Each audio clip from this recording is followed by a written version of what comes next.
Aujourd'hui, on va écouter le témoignage de Christophe, qui est un survivant de l'attaque à la gare de Lyon qu'il y a eu il y a 2 semaines, il me semble.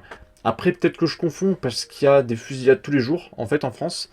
Là, encore tout à l'heure, à Villeurbanne, il y a des vidéos sur Twitter, hein, sans déconner. Deux mecs qui se fusillent hein, et ils meurent en vidéo, donc je peux pas vous le montrer en fait. Mais il y a des vidéos de fusillades qui circulent sur Twitter, de gens qui meurent, etc. Donc, dites-vous qu'en fait, sur YouTube, c'est le sommet de l'iceberg que vous voyez. Mais quand vous plongez dans l'eau, en fait, c'est Twitter, et il y a plein de trucs qu'on peut pas vous montrer sur YouTube. Des mecs qui meurent, etc. en direct. Mais vous imaginez même pas ce qui se passe, d'accord? Et du coup, on va écouter Christophe. Il en a gros sur la patate. Ça va mieux, je me reconstruis. J'ai eu un suivi psychologique pendant plusieurs semaines. Là maintenant, j'attaque une psychothérapie aussi. Je tiens vraiment à retrouver la plénitude de mes moyens et surtout la plénitude de mon esprit. Vous arrivez à raconter ce qui s'est passé ce jour-là? J'arrive à raconter ce qui s'est passé, mais toujours avec beaucoup d'émotion, puisque le traumatisme a été violent et très grave. Il y a cette scène qui se déroule devant vous, cet homme qui Oui. met le feu à son sac à dos, qui va sortir un couteau, un marteau, qui va s'en prendre à des gens, notamment à une jeune femme. Vous êtes là, très vite vous appréhendez, vous sentez qu'il y a quelque chose qui se passe. De suite, j'appréhende quelque chose de... J'ai une appréhension dès que je vois le sac en haut de l'escalator. On nous ressasse les messages, à bon escient naturellement, comme quoi il faut toujours se méfier quand il y a un sac. Je vois le sac en haut des escalators et je me dis, là, il se passe quelque chose d'anormal. Alors que dans votre tête, c'est les vacances, si je me C'est trompe les pas, vacances. parc de ski, c'est ça? Je pars au ski, je vais rejoindre un ami de plus de 30 ans avec qui j'avais commencé ma carrière professionnelle. Et là, c'est difficile. C'est difficile, j'entends crier, j'entends une dame crier. Je sais que je dois faire quelque chose. J'ai toujours dit, il était hors de question que je fuis. Je précise aussi que je ne suis pas la seule personne qui soit intervenue, puisqu'il y avait d'autres personnes qui certainement allaient prendre leur train. Mais il fallait faire quelque chose parce que j'ai senti aussi tout de suite que l'agresseur était venu pour faire du mal et pour tuer, armé de son couteau et d'un marteau. Alors, c'est bizarre le reportage de BFM, parce qu'en fait, les images qu'il y a à gauche, il y a écrit Paris le 3 février 2024. Alors pourquoi il y a des images de Paris du 3 février sous un reportage de BFM sous un article de BFM TV qui stipule oui, l'attaque de Gare de Lyon le 9 mai 2024. Alors, Ça va mieux. je comprends pas le rapport, mais en tout cas voilà, c'est quand même intéressant d'avoir des témoignages de victimes qui permettent de montrer devant des millions de téléspectateurs à quel point la vie en France est pesante. Ok. Ici, c'est les syndicats de la CGT, donc qui représentent les travailleurs, qui lancent des formations pour contrer le discours du RN et tenter de dissuader les salariés de voter pour eux. Parce qu'en fait, ils savent que les travailleurs sont les plus gros voteurs du RN, parce qu'ils travaillent en fait. Sauf que pour la CGT, pour une raison qui m'est obscure, ça leur est insupportable que les travailleurs votent le Rassemblement National. Et du coup, ils vont former les ouvriers à ne pas voter pour le Rassemblement National. On va leur expliquer que oui, Jean-Luc Mélenchon, il est beau, il est fort, il est musclé, etc. Et, enfin, pardon, mais c'est incroyable. Parce que la CGT, c'est pas un mouvement politique à la base, hein. C'est juste un mouvement qui est là pour faire entendre leurs revendications, d'accord? Et là, c'est carrément, on va former les ouvriers à voter correctement, etc. Mais c'est complètement dingue, hein. C'est complètement dingue, hein. Je pense que le fait que le Rassemblement National soit à 33% dans les sondages aux européennes, c'est en train de faire vriller tous les gauchistes et les macronistes, en fait. Et là, il y a une, comment on peut dire, une propagande, mais monstrueuse, digne de... Comment il s'appelait le mec Mao Zedong, d'accord, au XXe siècle. C'est pareil, hein. C'est de la propagande monstrueuse partout, dans les écoles, au travail, etc. Pour dire aux gens comment voter. En te disant derrière que c'est la démocratie. D'accord?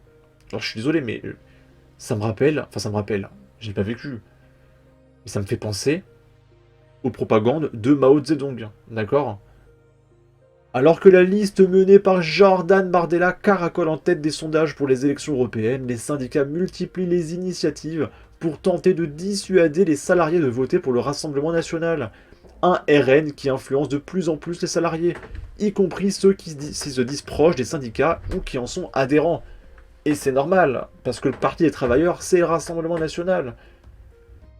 Donc là, vous allez dissuader les travailleurs de voter pour le seul parti qui veut du bien aux travailleurs. Parce que Macron, il est ultra capitaliste. Il est là pour ponctionner un maximum les Français pour que les riches se fassent un max de thunes. Et Jean-Luc Mélenchon, lui, il est là pour apporter un maximum d'immigration qui sera payée par vos impôts parce qu'ils ne travaillent pas. Donc il faut leur payer la CAF, le RSA, la mission locale, etc. Et derrière ça, les macronistes, eux, ils se font une démarche de fou. Parce que les gens qui viennent pour travailler, ceux qui travaillent, hein, ils sont payés au lance-pierre, genre 4 € de l'heure, au black, illégalement. Du coup, le mec ne recrute pas des Français. Pourquoi le mec irait payer un Français?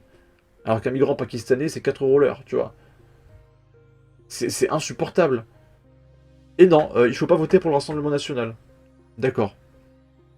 Alors peut-être que la CGT fait ça, parce que leur but, quand ils travaillent, c'est pour se plaindre. Dire, ouais, ça, c'est pas normal. Du coup, s'il n'y a plus de problème, la CGT ne peut plus travailler.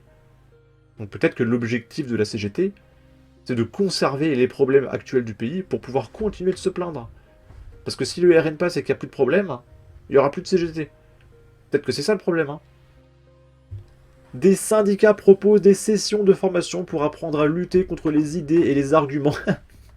Lutter contre les arguments du Rassemblement national. Il faut carrément lutter contre les arguments. Ils ont des arguments, mais il faut dire que c'est pas bien les arguments, ok. Plusieurs centrales dénoncent ce qu'elles appellent l'imposture sociale du RN, et la CGT, par exemple, considère que la lutte contre les idées d'extrême droite est une priorité absolue. Pour contrer cette influence grandissante, l'association Visa, qui rassemble notamment la FSU, Solidaire et de nombreux syndicats de la CGT, s'efforce de sensibiliser les militants syndicaux au combat contre l'extrême droite. Nous avons assisté à l'une de ces sessions de formation à Carcassonne, dans l'Aude.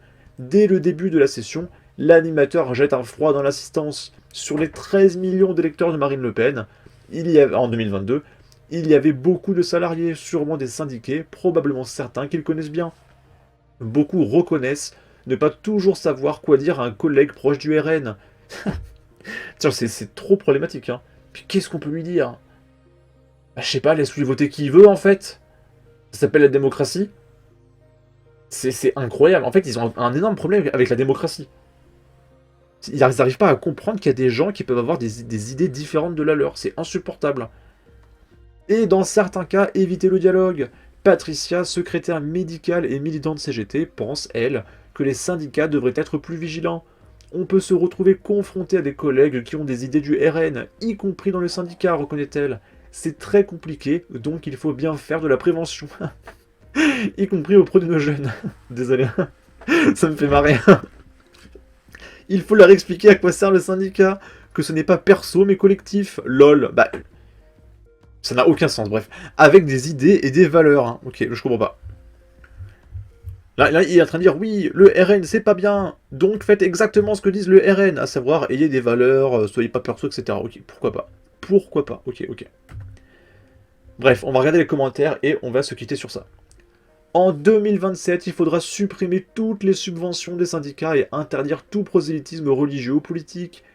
J'avoue que là, c'est du prosélytisme politique. Hein. Les syndicats doivent-ils s'immiscer dans les élections? La démocratie est à la vendre. Les travailleurs doivent être libres de choisir leur vote sans pression idéologique. Rien ne fonctionnera tant qu'ils ne changeront pas de ligne sur l'immigration. C'est aussi simple que ça. Et ça me rappelle en 2022, à l'époque où le professeur Didier Raoult était youtubeur. En fait, il y a eu les élections 2022, et Didier Raoult expliquait que dans son hôpital, tous les salariés avaient reçu un mail pour appeler à voter pour Emmanuel Macron.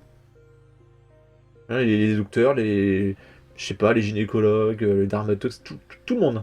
Tout le monde avait reçu un mail pour appeler à voter pour Emmanuel Macron. Et Didier Raoult qui disait, non mais attendez, mais on marche sur la tête là. Qu'est-ce que vient faire la politique dans un hôpital? Vous imaginez même pas la propagande qu'il y a pour voter Macron ou Mélenchon, hein. D'accord? Moi, j'ai jamais entendu parler d'une propagande pour sensibiliser au fait de pas voter pour Jean-Luc Mélenchon, hein. D'accord? Bon, en tout cas, n'hésitez pas à donner votre avis, votre opinion, à partager, liker, commenter, ça aidera au référencement de la vidéo sur YouTube. Abonnez-vous, suivez-moi sur Twitter, et à la prochaine pour de futures vidéos. Ciao!